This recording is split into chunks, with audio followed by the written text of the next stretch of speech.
দাড়ি ছোট করে রাখে, এ ব্যাপারে তাকে নিষেধ করলে সে হেসে হেসে বলে এতে কোনো সমস্যা নাই, এ ব্যাপারে শরীয়তের হুকুম কি? এই ব্যক্তি এখানে উপস্থিত আছে, দয়া করে কিছু বলে শাসন করে দেন।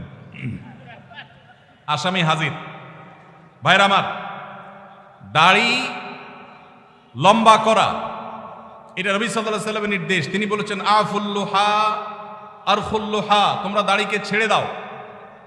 দাড়িকে ছেড়ে দিতে বলেছেন, লম্বা করতে বলেছেন। সাহাবীদের মধ্যে এক মুষ্টির পরে, বুখারীর হাদিসে এক মুষ্টির পরে অতিরিক্ত অংশ কাটার বিষয়টা সাব্যস্ত আছে। এর আগে এক মুষ্টির আগে সাহাবীদের কারোর কাছ থেকে, নবী সাল্লাল্লাহু আলাইহি ওয়াসাল্লাম থেকে কোনো হাদিসে দাড়ি কাটা ছাটার কোনো প্রমাণ নাই। এজন্য সারা বিশ্বের প্রায় সব উলামায়ে ইকরাম একমত যে দাড়ি লম্বা করা ওয়াজিব। কিছু ইখতিলাফ আছে, আরবের কিছু আলেমদের ভিন্ন মত আছে। বেশিরভাগ আলেমদের মতে হলো দাড়ি লম্বা করা কি ওয়াজিব। ইজিপশিয়ান কিছু আলেমদের ভিন্ন মত আছে, আরো কিছু আলেমদের ভিন্ন মত আছে। বাকি মেজরিটি আলেমদের মত হলো ওয়াজিব। আমরা বলি দাড়ি রাখা সুন্নত, সেটা সুন্নত এই অর্থে নবীজিও দাড়ি রেখেছেন, সেই হিসাবে সুন্নত। কিন্তু তিনি নির্দেশ করলে সেটা কি হয়ে যায়? সেটা আমভাবে ওয়াজিব হয়ে যায়, সেই হিসাবে দাড়ি রাখা ওয়াজিব। অতএব ভাই, যদি কেউ মনে করে দাড়ি না রাখলে সমস্যা নাই, তার কাছে সমস্যার ডেফিনিশনটা কি, সংজ্ঞাটা কি? কেউ তো বলতে পারে নামাজ না পড়লেও সমস্যা নাই, কিন্তু একজন মুসলমান মনে করবে আল্লাহর নবীর ওয়াজিব তরক করলে সমস্যা আছে না নাই? আছে। কিয়ামতের ময়দানে তার জন্য জবাবদিহি করতে হবে কি হবে না? হবে। তবে আমাদের ভাই কেউ হয়তো খোঁচা খোঁচা দাঁড়িয়ে রাখা শুরু করেছেন, আমরা তাকে অ্যাপ্রিসিয়েট করব, আমরা তাকে দূরে সরাবো না। আলহামদুলিল্লাহ ভাই, শুরুটা করে দিয়েছেন, ইনশাআল্লাহ আল্লাহ এটাতে বরকত দিবেন। আমরা তাকে এটাকে লম্বা করার জন্য নসিহা করব।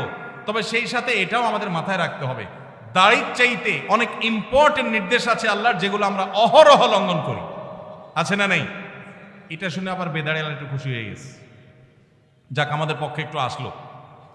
ভাইরা আমার, দাড়ি রাখা ওয়াজিব, সেটা নিয়ে কোনো আলাপ নাই, সেটা নিয়ে কোনো ছাড় নাই।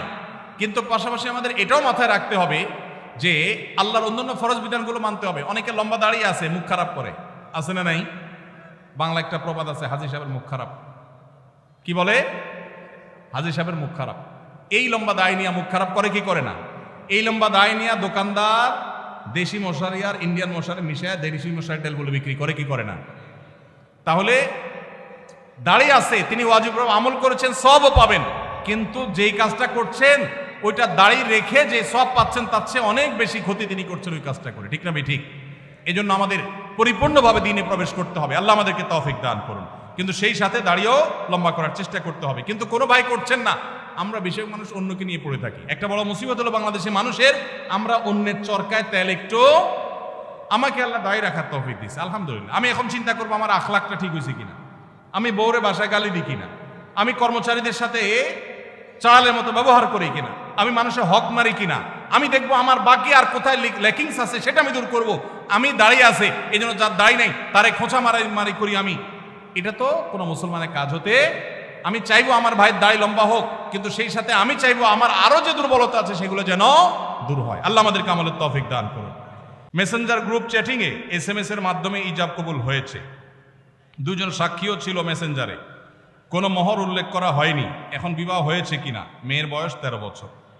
আজকাল আমাদের অনেক যুবকরা আল্লাহর শরীয়তের সাথে তামাশা করে। তামাশা, এগুলো আল্লাহর শরীয়তের সাথে কি তামাশা? দিন কোনো ফাইজলামির নাম না ভাইরা আমার, সিরিয়াস ইস্যু। অনেকে আল্লাহকে সাক্ষী রেখে বিয়ে করে। এটা হলো অতি ভালো সাজা। অতি ভালো সাজা তো চোরের আলামত। এত মানুষ থাকতে, আল্লাহর বান্দা থাকতে আপনি আল্লাহরে কেন সাক্ষী বানাচ্ছেন? এই বিয়েগুলো বিশুদ্ধ নয়, এগুলো বিশুদ্ধ নয়, এগুলো জেনা হবে। বিবাহের জন্য দুজন সাক্ষীর উপস্থিতি, ইজাব কবুল থাকতে হবে। এই মেয়ে, বাচ্চা মেয়ে, তার বাবা কোথায়, মা কোথায়, অভিভাবক কোথায়, কোথাকার মেয়ে, জেনা করতে গিয়ে অনেক যুবককে শয়তান নেক্সট সুরতে ধোঁকা দেয়। তারা মনে করে আমরা হালাল করছি, অথচ তারা জেনায় লিপ্ত আছে। আল্লাহ আমাদের যুবক ভাইদেরকে হেদায়েত দান করুন। এগুলো জায়েজ নাই ভাই। কোনো ব্যক্তি যদি তার সম্পত্তি 5 জন সন্তানদের মধ্য থেকে একজনকে বাদ দিয়ে 4 জনকে লিখে দিয়ে দেয়, সে ব্যক্তি মারা গেলে তার জানাজা নামাজ পড়া যাবে কিনা? ভাইরা আমার, আমাদের দেশে অনেকে এই কাজটা করেন, তেজ্যপুত্র করেন। প্রচলিত আইনে তেজ্যপুত্র কোথাও থাকতে পারে, কিন্তু ইসলামে তেজ্যপুত্র বলতে কোনো কিছু নবী করিম সাল্লাল্লাহু আলাইহি সাল্লাম পরিষ্কারভাবে নিষেধ করেছেন, কোন মুসলমান অন্য মুসলমানকে ত্যাগ করে চিরকালের জন্য তার সাথে সম্পর্ক ছিন্ন করে ফেলবে, এটা জায়েজ। লা ইয়াহিল্লু লিমুসলিমিন আন ইয়াহজুরা আখাহু ফাওকা সালাত লায়াল, 3 দিনের বেশি কোনো মুসলমানের সাথে অভিমান করে সম্পর্ক ছিন্ন করা জায়েজ আছে? নেই।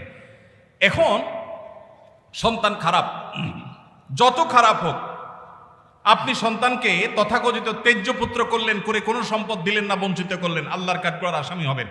আপনার ঘরে জন্মগ্রহণ করেছে, অতএব আল্লাহর কোরআনের মিরাসের আয়াতের নির্দেশের আলোকে এটা তার প্রাপ্য হক হয়ে গেছে। হ্যাঁ, সে যদি মুরতাদ হয়ে যায়, ইসলাম থেকে খারিজ হয়ে যায়, তাহলে সেটা মানে আমিনাল ইরফ, বা সে পরিত্যক্ত সম্পদ থেকে বঞ্চিত হবে। কিন্তু মুসলমান আছে, আপনার কথা শুনে না, আপনার খায় খেদমত করে নাই, আপনি সে অজুহাতে তাকে কিছু দিলেন না, বাকি সন্তানদেরকে দিয়ে দিলেন, আল্লাহর কাঠগড়ায় আসামি হতে হবে, জায়েজ হবে না। এখন এইটা যদি কোনো লোক করে, জীবদ্দশা দিতে চায়, তাহলে সমান হারে দিতে হবে। এক সাহাবী নবীজিকে এসে বলছেন, ইয়া রাসূলুল্লাহ, আমার সন্তানকে অমুক ছেলেকে আমি এটা দিয়েছি। নবী সাল্লাল্লাহু আলাইহি ওয়াসাল্লাম বলেছেন, বাকি সবাইকে দিয়েছো? বলেন না, দেই নাই।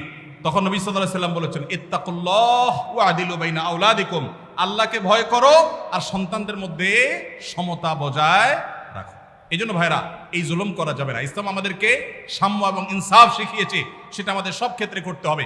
এমনকি শত্রু হলে তার সাথেও আমাকে ইনসাফ করতে হবে। আমাদের কষ্ট হয়, আমার সাথে কারো শত্রুতা আছে, সে আমার সাথে শত্রুতা করে, কিন্তু তার বেলায় কোনো সাক্ষ্য দেওয়ার প্রশ্ন আসলে আমি সত্য সাক্ষ্য দিলে তার পক্ষে যায়, আমাদের দিতে মন চায় না। কিন্তু এই দেওয়াটাই হলো ইমানের দাবি। আল্লাহ বলেছেন, ওয়ালা ইয়াজরিমান্নাকুম শানাআনু কওমিন আলা আল্লা তা'দিলু ই'দিলু হুয়া আকরাবু লিত-তাকওয়া, কারোর সাথে শত্রুতা আছে দেখে আপনি ইনসাফ করবেন না, এটা জায়েজ আছে? এজন্য বাবাজিরা সাবধান, সন্তান সন্ততিদের মধ্যে কোনো প্রকার হেরফের করবেন না, এটা জায়েজ নাই। সেই সন্তান যদি খারাপ হয়, সে আল্লাহর কাছে দায়ী হবে, ভিন্ন কথা। তো আপনি তাকে সম্পদ থেকে বঞ্চিত করতে, হ্যাঁ, যেটা আপনি করতে পারেন, একটা সন্তান নেককার, মাদ্রাসায় পড়ে, দিনদার, ওকে একটু সম্পদ বাড়াই দিলেন তার দিনদারিতার কারণে, সেটা জায়েজ আছে। কিন্তু একজনকে টোটাল বঞ্চিত করলেন, আরেকজনের নামে সব লিখে দিলেন, এটা কিন্তু জায়েজ হবে।